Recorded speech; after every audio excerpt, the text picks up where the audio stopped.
అంటే ఒక పద్ధతి లేకుండా మాట్లాడుతున్నారు. మంచి చెడుకు ఏ మాత్రం కూడా వెరవకుండా మాట్లాడే పరిస్థితికి వచ్చారు. అదే నా బాధ. అందుకే నేను కోరుతున్నా, ఈరోజు ఈ ముఖ్యమంత్రిని దించడానికి మీరందరూ సిద్ధంగా ఉన్నారు. నేను అదే సమయంలో వీళ్ళని విమర్శించడమే కాదు, నేను ఏం చేయబోతున్నానో మీకు చెప్పాల్సిన బాధ్యత నా పైన ఉంది. 5 సంవత్సరాలు ఏం చేయబోతామో నిర్దిష్టంగా మీ అందరికీ అమ్మయిస్తున్నా. అన్ని వర్గాలను ఆదుకుంటా, బడుగు బలైన వర్గాలకు అండగా ఉంటా, పేదవాడికి తోడుగా ఉంటాం. ఇంకో పక్క మీ ఆదాయాన్ని పెంచి మీ ఖర్చులు తగ్గించి మీ జీవితాల్లో కూడా మెరుగైన జీవన ప్రమాణాలు ఇవ్వడానికి నేను ప్రయత్నం చేస్తా. మా బ్రాండ్ మీకు తెలుసు, కియా మోటార్ తేవడం మా బ్రాండ్. అదే మరిగా ఎక్కడెక్కడ పెట్టుబడులు తరిమేయడం జగన్మోహన్ రెడ్డి బ్రాండ్. డబ్బులు సంపాదించడం జగన్మోహన్ రెడ్డి బ్రాండ్. నిజమైన ప్రజాసేవ చేయడం మా బ్రాండ్ అని కూడా నేను అందరికీ తెలియజేస్తున్నా. అందుకే ఈ జిల్లాలో యానాదులు ఉన్నారు.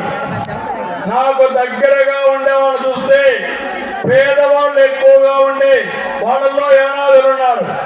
వాళ్ళ కోసం నేను ప్రత్యేకంగా ఒక ఐటీడీఏ పెట్టాను. ఇప్పుడు మళ్ళీ ఇస్తున్నా. యానాదులకు ప్రత్యేకంగా కార్యక్రమాలు తీసుకొస్తా, మీ జీవన ప్రమాణాలు పెడతా, మీ పిల్లల్ని చదివిస్తా, మిమ్మల్ని అన్ని విధాలు ఆదుకుంటానని చెప్పి వారికి హామీ ఇస్తున్నా. ఇంకా ఇక్కడ చాలా పనులు ఉన్నాయి మనకు చెప్పాల్సినవి. ఇక్కడ మా ఆడబిడ్డలు ఏమమ్మా డాక్టర్ సంఘాలు ఎవరు పెట్టారు? నేనే పెట్టా. ఏమమ్మా మీరందరూ ఆలోచించండి. మీకు ఆస్తిలో సమానం ఇచ్చిన పార్టీ తెలుగుదేశం పార్టీ.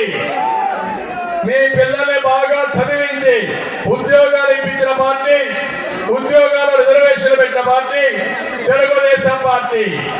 ఈరోజు నేను ఇచ్చే హామీ, ఆడబిడ్డల్ని పైకి తీసుకొచ్చే కార్యక్రమం చేస్తా. ఆడబిడ్డ నిధి కింద ప్రతి ఆడబిడ్డకి నెలకు 1500 రూపాయలు మీ అకౌంట్ లో వేసే బాధ్యత నాది. ఇంట్లో 2 ఉంటే 3000 ఇస్తాం, 3 ఉంటే 4500 ఇస్తాం, 4 ఉంటే 6000 ఇస్తాం. నెంబర్తో నిమిత్తం లేదు. ప్రతి ఒక్క ఆడబిడ్డ నిధి మీకు ఇచ్చే బాధ్యత మాదని మా ఆడబిడ్డలందరికీ ఆలోచిస్తున్నా. తల్లికి వందనం 15,000 ఉన్నారు, కోతలు పెట్టారు. 2 పిల్లలకి ఇస్తా ఉన్నారు, ఒకరికే ఇచ్చారు. ఇప్పుడు నేను చెప్తున్నా, మీ ఇంట్లో ఒకరుంటే 15,000, 2 ఉంటే 30,000, 3 ఉంటే 45,000, 4 ఉంటే 60,000 ఇచ్చే బాధ్యత మాదని మీ అందరికీ ఆలోచిస్తున్నా. ఇదే కాదు, నేనే దీపం పెట్టా. దుర్మార్గులు దీపం ఆడిపేశారు. మళ్ళీ ఆమె ఇస్తున్నా. ప్రతి ఒక్క ఇంటికి 3 గ్యాస్ సిలిండర్లు ఉచితంగా ఇచ్చే ఏర్పాటు, దీపం వెలిగించే ఏర్పాటు కూడా చేస్తా. ఇది కాకుండా ఆర్టీసీ బస్సుల్లో ఎక్కడ పోవాలన్నా మా ఆడబిడ్డలు దర్జాగా బస్సు కూర్చోండి, నచ్చిన ఊరికి పోండి, మళ్ళా తిరిగి రండి. ఎవరు అడగకుండా మిమ్మల్ని ప్రయాణ సౌకర్యం ఏర్పాటు చేస్తా. ఈ 4 కార్యక్రమాల వల్ల మా ఆడబిడ్డల ప్రతిష్ట పెరుగుతుంది, మీ ఆదాయం పెరుగుతుంది, మీ కుటుంబంలో మీ గౌరవం పెరుగుతుంది, మీ కుటుంబ సభ్యులు కూడా మీ మాట వింటారు. అలాంటి గౌరవాన్ని ఇచ్చే బాధ్యత ఒక అన్నగా నాదని మా ఆడబిడ్డలందరికీ హామీ ఇస్తున్నా. ఇంకో పక్క నేను ఒకటే మీ అందరికీ చెప్తున్నాను, అన్నదాత రైతు ఎక్కడ బాగుంటే ఆ రాష్ట్రం సుభిష్టంగా ఉంటుంది. రైతు బాధపడితే ఆ రాష్ట్రంకి న్యాయం జరగదు, ఆనందంగా ఉండదు. అన్నం పెట్టి అన్నదాతను ఆదుకోవాల్సిన బాధ్యత ప్రభుత్వాల పైన ఉంది. అందుకే హామీ ఇస్తున్నా.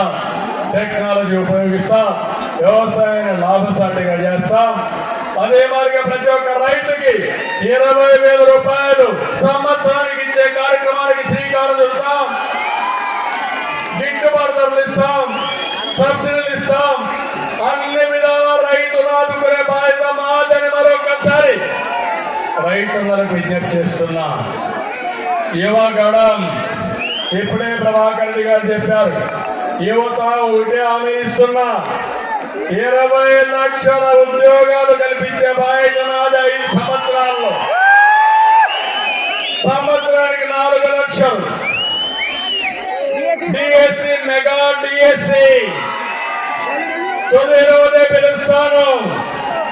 ఇప్పుడు అంటున్నాడు జగన్మోహన్ రెడ్డి, నేనేం చేశానంటున్నాడు. నేనేం చేశానో చరిత్ర ఒకసారి చూడు. నేను ముఖ్యమంత్రిగా ఉన్నప్పుడు 9 డిఎస్సీలు పిలిచాను. నేను ఎన్టీ రామారావు గారు 3 డిఎస్సీలు పిలిచాడు. అన్నింటే ఈ రాష్ట్రంలో 12 డిఎస్సీలు తెలుగుదేశం పార్టీ నిర్వహిస్తే జగన్మోహన్ రెడ్డి 5 ఏళ్లలో 1 డిఎస్సీ పిలిచాను. పిలిచాడా అని అడుగుతున్నా. ఇచ్చాడా టీచర్ ఉద్యోగాలు మీకు? నేనేం చేశాను నీకు చెప్పాలా? చెప్పడానికి సిద్ధంగా ఉన్నా. నేను సవాలు విసిరా. ఇప్పుడు నేను 12 డిఎస్సీలు నేను ఎన్టీ రామారావు గారు పిలిచా. నువ్వు ఎన్ని డిఎస్సీలు పిలిచావు చెప్పమని సవాలు విసురుతున్నా. ఏమీ వివడు. జాబ్ క్యాలెండర్ వచ్చిందా నీకు? రాదు. నేను జాబ్ క్యాలెండర్ ఇస్తా, డిఎస్సీలు ఇస్తా.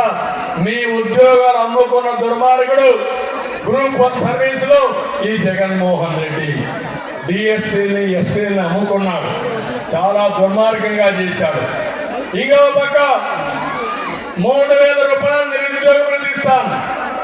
మీరు ఇచ్చారా అని అడిగాడు. నేను ఇచ్చా, మళ్ళా ఇస్తా. నువ్వు ఇచ్చావా అని నేను అడుగుతున్నా. 5 ఏళ్ళు. కాబట్టి ఒకటే గుర్తు పెట్టుకోండి, నిరుద్యోగులకు శుభవార్త. తెలుగుదేశం ఎన్డీఏ ప్రభుత్వంలో మీకు న్యాయం చేసే బాధ్యత మాది మాది మాది మరొకసారి ఆలోచిస్తున్నా. ఇంకొక పక్క మీ ఇంట్లో కూర్చొని ప్రపంచం అంతా పనిచేసే విధంగా వర్క్ ఫ్రమ్ హోమ్ తీసుకొస్తా. మీరు స్కిల్ డెవలప్మెంట్ చేస్తా.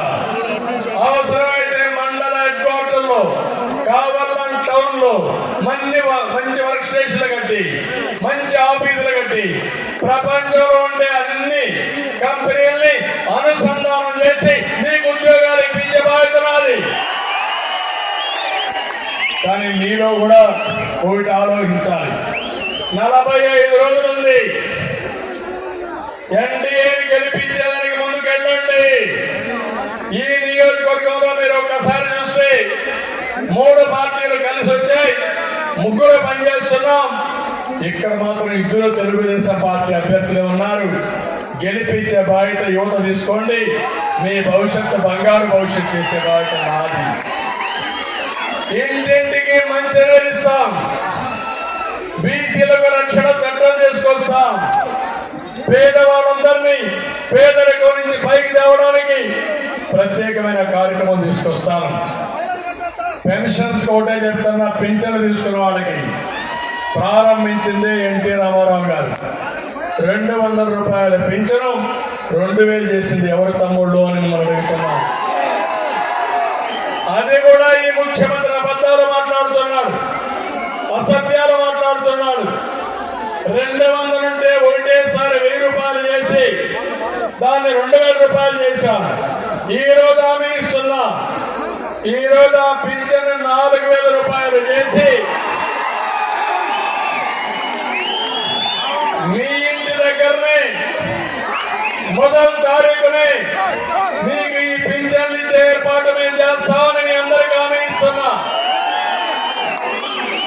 1 నెల బంధువులింటికి పోతే, బయట వెళ్తే ఎప్పుడు వస్తే అప్పుడు 3 నెలలు మీ పింఛన్లు ఇచ్చే విధానానికి శ్రీకారం చుడతాం. ఎగ్గొట్టం, మిమ్మల్ని ఆదుకుంటామని మీ అందరికీ హామీ ఇస్తున్నా. ఇంకో పక్క బీసీలకు 50 సంవత్సరాలకి పింఛన్ ఇచ్చే కార్యక్రమాన్ని కూడా శ్రీకారం చుట్టాం. వాలంటీర్ వ్యవస్థ కొనసాగిస్తాం. కానీ రాజకీయాలు చేస్తే మాత్రం వదిలిపెట్టాం. మీరు కూడా జాగ్రత్తగా ఉండండి. మంచి వాళ్ళని కొనసాగిద్దాం. జగన్మోహన్ రెడ్డితో కలిసి రాజకీయం చేస్తే మనం వదిలిపెట్టే సమస్య లేదు. అవునా కాదా? అవసరమైతే వాళ్ళు కూడా బాగా చదువుకుని ఉన్నారు.